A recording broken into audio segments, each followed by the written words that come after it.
से बोली लक्ष्मी मैया की जय, गणेश भगवान की जय। तो देखी दीदी, लक्ष्मी माता के पूजा बहुत लोग करेला, सब लोग करेला। बहुत देवी देवता के पूजा पर्व तीज लोग करेला। सब केहू चाहेला कि लक्ष्मी माता की कृपा होखो, लक्ष्मी माता हमारा घर में बास ली, हमारा घर में सह बरकत मिलो, बढ़ोतरी होखो। लेकिन देखी दीदी, पूजा पाठ तो सभे करेला, लेकिन लक्ष्मी माता के अपना घर में वास करावे खातिर उपाय केहू ना करेला। देखी एगो पौराणिक कथा बा, बहुत सुंदर लक्ष्मी माता के कथा बा कि कैसे लक्ष्मी माता हमेशा हमेशा के लिए घर में वास कर सकतनी, कैसे लक्ष्मी माता की कृपा मिल सकता, कैसे अन्न धन के बढ़ोतरी हो सकता। ताई एगो छोटा सा कथा के माध्यम से सुनी। यदि पूरा कथा सुनतनी तो कथा के बहुत सुंदर रहस्य बा। ताई कथा के शुरू करिया। तो देखी दीदी, एक समय के बात है कि स्वर्ग लोक में लक्ष्मी जी देखा तनी कि विष्णु भगवान निरंतर एगो अपना भक्त के जाप कर रहल बानी। उठ के सुत के प्रतिदिन एगो भक्त के नाम के जाप पका के बहुत खुश रहतनी, बहुत खुश रहतनी। लक्ष्मी माता के देख देख के कान पाक गई, सुन सुन के कान पाक गई।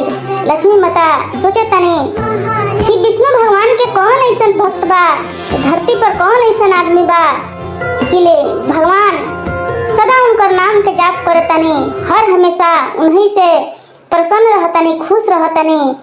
अब जाके लक्ष्मी माता विष्णु भगवान से पूछतनी कि हे नाथ, रउआ ये बताई कि रउआ केकर नाम के जाप करतनी? रउआ तो भगवान हई, राउर नाम राउर जाप तो सारा लोग करेला, सारा दुनिया करेला, राउर भक्त लोग करेला, लेकिन भगवान होके रउआ केकर जाप कर रहल बानी? भगवान कहनी कि हे देवी, देखो हम भगवान हैं तो हमार जाप तो सब लोग करेला, लेकिन हम जे हमार सच्चा भक्त होला ओकर जाप हम करीने, ओकर जाप हम करीने। हमारे एगो धरती पर बहुत भारी सच्चा भक्त बाड़े, उन्हीं के नाम के हम जाप करीने, उन्हीं के नाम से हम प्रसन्न रहीने। माता कहनी, लक्ष्मी माता कहनी कि हे नाथ, देखें भगवान भक्त के जाप ना करीने, बल्कि भक्त लोग भगवान के जाप करेला। तो रउआ काहे भक्त के अपना नाम के जाप करीने?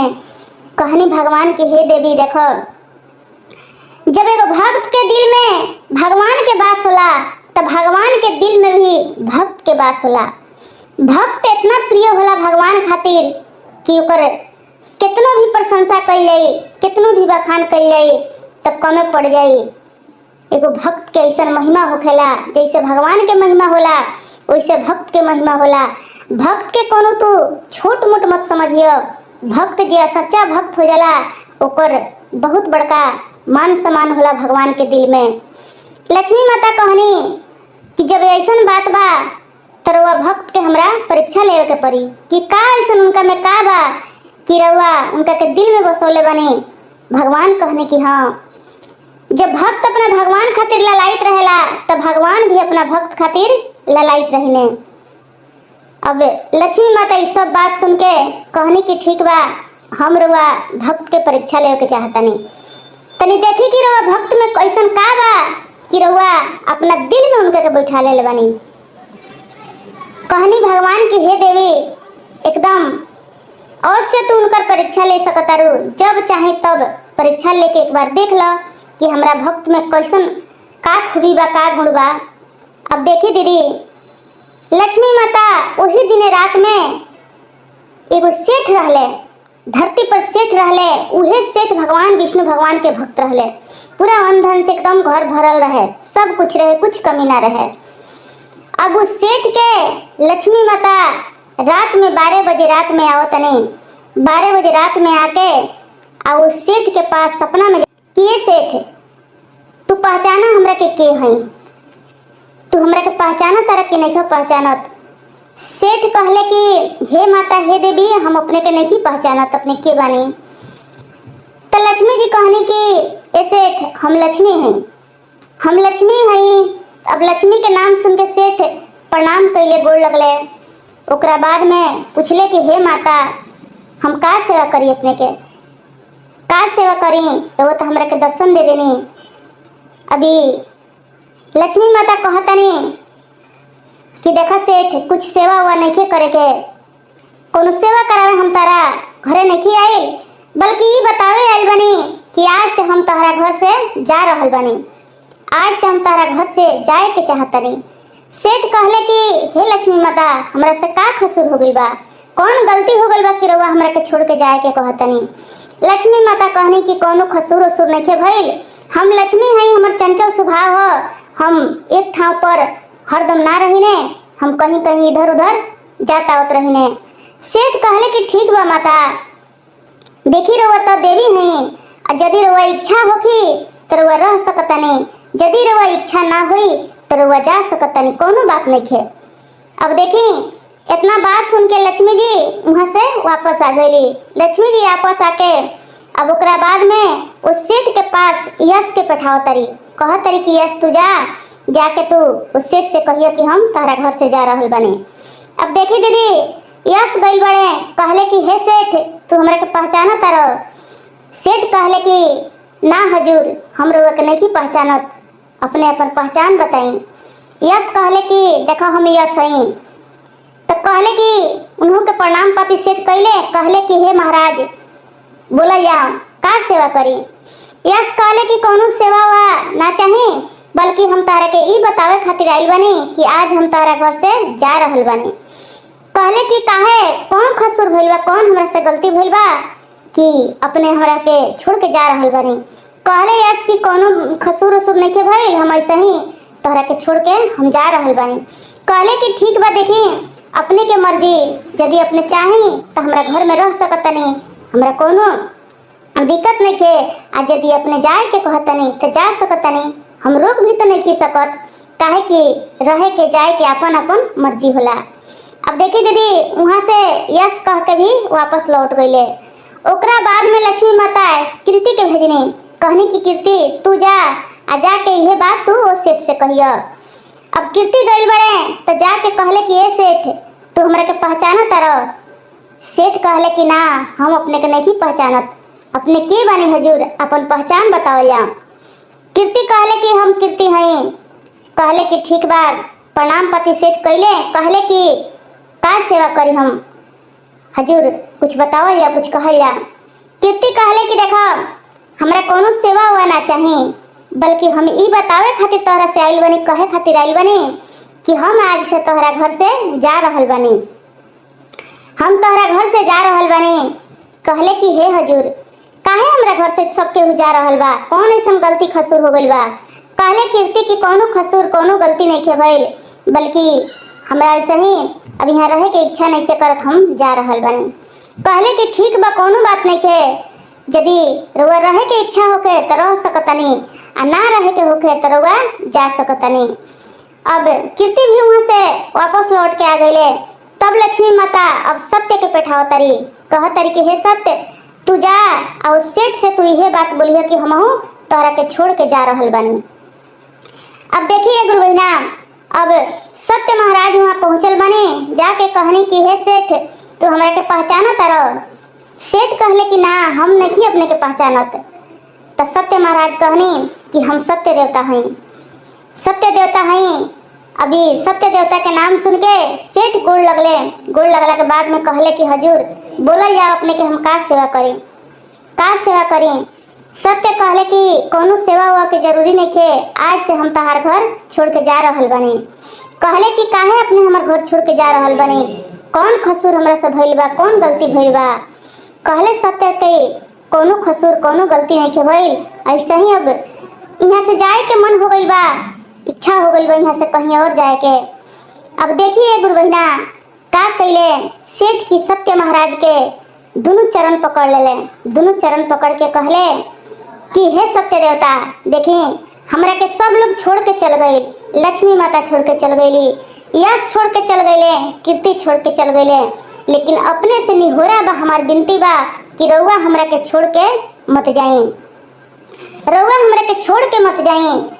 ई सत्य देवता कहले कि काहे, जब लक्ष्मी गईली तो तू पैर ना पकड़ लो, यश गईले तो पैर ना पकड़ लो, कीर्ति गईले तो पैर ना पकड़ लो, कहला कि रहे के इच्छा होखे त रउआ सभे रही, ना इच्छा होखे त रउआ सभे जाई, त तू हमार पैर काहे पकड़त रह? हमरा से तोहर कौन जरूरी बा? सेठ कहले ए गुरु बहिना, देखी सेठ कहत रे कि हे सत्य देवता, देखी यदि रउआ चल जातनी त हमार सत्य जौन बा, जौन हम सत्यवादी के नाम से जानल जाइए, हमार सत्य भंग हो जाई, हमार सत्य खत्म हो जाई। हम झूठ साच चोरी चबाड़ी खीस क्रोध लोभ लालच सब हमरा ऊपर हो जाई, सब हमरा मन में अहंकार घमंड गुमान भर जाई, हमार सत्य जौन बा खत्म हो जाई। आ जब सत्य खत्म हो जाई त हमार नाम जौन बा एगो भक्त के नाम से हट जाई। जौन सत्यवादी भक्त के नाम से हम जानल जाई ने, उ हमार नाम बदनाम हो जाई। काहे कि एगो भक्त के सत्यवादी बनल जरूरी बा। जब सत्य ना रही त भक्ति कैसे होके सकी? पूजा पाठ तो सब लोग करेला, पूजा पाठ कईल कोनो बड़का बात नहीं के, लेकिन सबसे बड़का बात बा सत्य के अपनावल। जब जीवन में सत्य हो जाई तो उहे आदमी भक्त कहलाई और ओकरे भक्ति के मार्ग लौकी, उहे सच्चा भक्त भगवान के बन सकता। तो देखी हजूर, हमरा धन दौलत ना चाही, हमरा लक्ष्मी के कोनो जरूरी नहीं है, हमरा लक्ष्मी के कोनो जरूरी नहीं है, हमरा धन के कोनो आवश्यकता नहीं है, लेकिन हमरा भक्ति के जरूरी बा। हमरा भगवान के भक्ति करे के बा। आ जब रउए हमार साथ छोड़ देम तो हम भक्ति कैसे करें? हम तो बस इहे दुनिया वाला जौन यहाँ माया के बाजार बा, झूठ झमेला के जौन बाजार लागल बा, वही में हमहू जाके फंस जाएं, वही में हमहू फंस जाएं। तो हमरा से भक्ति कहाँ होके सकी? रउआ हमरा के मत छोड़ी। पैर पकड़ के सेठ निहोरा करे लगले, कहले कि हे सत्य देवता, रउआ हमरा के मत छोड़ी, रउआ हमरा के मत छोड़ी, रउआ छोड़ देम, रउआ चल जाएम तो हमार सत्य भंग हो जाई। आ हमरा धन ना चाही, लेकिन सत्य चाही। हम सत्यवादी बनल चाहतनी, हम भगवान के भक्त बनल चाहतनी। अब इतना बात जब सुनले सत्य देवता तो कहले कि हे सेठ उठ, तू निराश मत होखो, तू टेंशन मत लो। देखा जेकरा मन में इच्छा होला कि हम सत्यवादी बनल चाहतनी, हम सत्य के मार्ग पर रहल चाहतनी, हमरा धन ना चाही, भगवान के भक्ति चाही, सही मार्ग चाही, हम ओकरे साथ दिने, हम ओकरे पास रहीने। काहे कि जेकरा लगे, जेकर मन में सच्चा भक्ति होके, ओकरा मन में ही कोशिश होके, प्रयास होके कि हमरा सही मार्ग चाही, हमरा सत्य के राह चाही, हम ओकरे साथ दिने। जब तक केहू अपना मन में बात के ठानी ना, एक कोशिश प्रयास के करी ना कि हमरा सत्यवादी बने के बा, हमरा सत्य के राह पर चले के बा, ओकर साथ हम ना दिने। तो तू चल, निराश मत होकर, तोरा ये भक्ति से बहुत प्रसन्न बानी, खुश बानी हम। आज से हम कहियो तोहरा के छोड़ के कहीं ना जाए। इतना बात सुन के सेठ एकदम खुश हो गए, प्रसन्न हो गए, कहले कि हे सत्य देवता, रउआ हमरा के बचा लेनी। देखी हमरा लक्ष्मी माता के पाँव ऐसे ना पड़े के पड़ल कि लक्ष्मी के बिना काम चल सकता, धन के बिना काम चल सकता हमार, लेकिन भगवान के भक्ति के बिना हमार काम नहीं चल सकत। हम भगवान के भक्त बनल चाहतनी, एगो सत्यवादी बनल चाहतनी, वही से लक्ष्मी माता के हम पैर ना पकड़ने। अब देखी दीदी, अब सत्य देवता वहाँ रुक गइल बनी, तो ओकरा बाद में वहाँ थोड़े देर के बाद में लौट के कीर्ति अइले। कीर्ति अइले तो कहले कि हे सेठ, हमहू तोहरे पास रहल चाहतनी, हमहू तोहरे पास रहें। सेठ कहले कि काहे हजूर, अपने तो भल कह के गईनी ह कि यहाँ रहे के जी नहीं करत, अब कहीं दूसर जाए वाला बानी हम। कीर्ति कहले कि देखा सेठ, जहाँ सत्य रहेलन वही जहाँ हम रहीने, सत्य के बिना कीर्ति के बास कहीं ना होला, जहाँ सत्य रहियन वही जा कीर्ति रहियन। कहले सेठ की ठीक बा। अब तनका देर के बाद वहाँ यश लौट के अइले, यश लौट के अइले तो कहले कि हे सेठ, हमहू तोहरे पास रहें। कहले सेठ की काहे पंजा महाराज, अपने सब तो भल हमरा के छोड़ के चल गई हाँ, अब कैसे अपने सब यहाँ रहें? यश कहले कि देखा सेठ, जहाँ सत्य रहेलन वहाँ कीर्ति रहेलन, आ जहाँ कीर्ति रहेलन वही जा यश रहेलन। बिना सत्य के, बिना कीर्ति के यश कहीं ठहर नहीं कर सकत। तो जब सत्य यहाँ रहियन, कीर्ति यहाँ रहियन, तो हम दूसरा जगह कैसे रहें? हमनी के स्थान एक ही जगह होला, जहाँ सत्य रहेलन वहाँ कीर्ति यश सब केहू रहेला। अब देखी सेठ बड़ा खुश भइले, कहले कि चली ठीक बा, रउआ सभे के हमारा घर में सेवा बा। अब देखी ओकरा बाद में लक्ष्मी माता लौट के आवतनी। लक्ष्मी माता लौट के जब आवतनी तो कहतनी कि हे सेठ, आज से हम तहरा घर में हमेशा हमेशा के लिए रहें। सेठ कहले कि काहे है माता, अपने तो कहनी है कि हम तहरा के छोड़ के जा रहल बानी, अब कहीं दूसर जगह जाए हम। लक्ष्मी माता कहनी कि हे सेठ देखा, लक्ष्मी के वास कहाँ होला? लक्ष्मी वही जा रहेले जहाँ सत्य रहलन, जहाँ कीर्ति रहलन, जहाँ यश रहलन। तो जब एक घर में सत्य रहियन, कीर्ति रहियन, यश रहियन, तो हम अलग कैसे रहें? हम दूसरा जगह कैसे रहें? बिना यश के, बिना सत्य के, बिना कीर्ति के। जहाँ कीर्ति यश सत्य होला लोग, वही जहाँ हमारे बास होला। ये लोग के बिना एक पल भी हम कहीं नहीं रह सकत, कहीं ठहर नहीं सकत। तो जब ये लोग के बास एक घर में रही, तोहरा पास ही लोग रही लोग, तो हम तोहरे घर में रहें आ हमेशा हमेशा के लिए रहें। जब तक तोहर जिंदगी रही तब तक हम तोहरा पास में रहें। तो देखी दीदी, लक्ष्मी माता यश सत्य कीर्ति सब केहू उनका पास ठहर गए, हमेशा हमेशा के लिए रह गए। तो देखी कहे के मतलब कि लक्ष्मी जी के पास अब देखी कहाँ होला? जहाँ सत्य हुई। काहे कि कहल जाला कि सत्य रही तो संपत्ति जरूर हुई। ये कहावत, ये शब्द जौन बा एकदम सत्य बा कि जहाँ सत्य रही हो जा संपत्ति हुई। बिना सत्य के केहू कहे कि हम धनवान बन जाए, हमारा घर में लक्ष्मी माता के वास हो जाए, चाहे हम कौनो कर्म कर रहल बानी आ दोनों टाइम जाके बस एक लोटा जल ढार देनी, थोड़ा सा जल फूल चढ़ा देनी आ दिन भर कोनो कर्म करी, कोनो राह पर चली, कोनो रास्ता चुनी, कुछ अपनाई, कुछ करी, तो जगह पर वो घर में लक्ष्मी माता के वास नहीं हो सकत।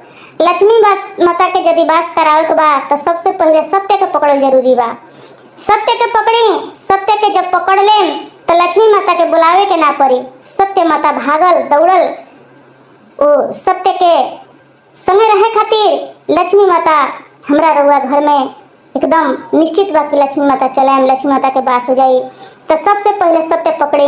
काहे कि सत्य भगवान कहनी कि जकरा मन में जे अपना मन में ठाने ला कि हमरा सत्य के राह पर चलेला के बा, हमरा धर्म के राह पर चले के बा, भक्ति के मार्ग पर चले के बा, ओकर साथ हम दिने। ते बात के अपना मन में पहले ठाने के पड़ल, विचार करे के पड़ल कि हमरा सत्य के मार्ग पर चले के बा, मार्ग चुने के पड़ल। जब मार्ग चुन ले आई तो सत्य महाराज अपने आप साथ देम खड़ा हो जाए। ओकरा बाद कीर्ति यश लक्ष्मी सब केहू साथ दी। आ जब लक्ष्मी माता के साथ मिले लगी तो अन्न धन से घर बढ़ जाई। जब सत्य के साथ मिले लगी, यश के कीर्ति के साथ मिले लगी, तो एगो धने ना दीदी, देखी एगो धने भइल बड़का बात ना हो। धन होके आ गांव में समाज में मान सम्मान ना होके, कोनो केहू कुछ वैल्यू ना करे तो धन के भी कोनो मोल नहीं है। धन के साथे साथे आदमी के इज्जत प्रतिष्ठा मान सम्मान सबके जरूरी बा। तो जब सत्य यश कीर्ति सब केहू जब साथ में रही लो तो सबके सुख मिली, धन के सुख मिली, गांव समाज कहीं भी जाए तो मान सम्मान हुई। सब चक्र के कहला कि कीर्ति यश सब केहू के ई मिल रहल बा, जेकरा में सत्यवादी बा, जे सत्य पर चल रहल बा। तो लक्ष्मी माता के अपनावे खातिर, अपना घर में वास करावे खातिर सत्य के पकड़ल जरूरी बा। सबसे पहले सत्य के पकड़ी, ओकरा बाद लक्ष्मी माता अपने आप आके घर में वास करें। तो चलिए कथा समाप्त हो गई।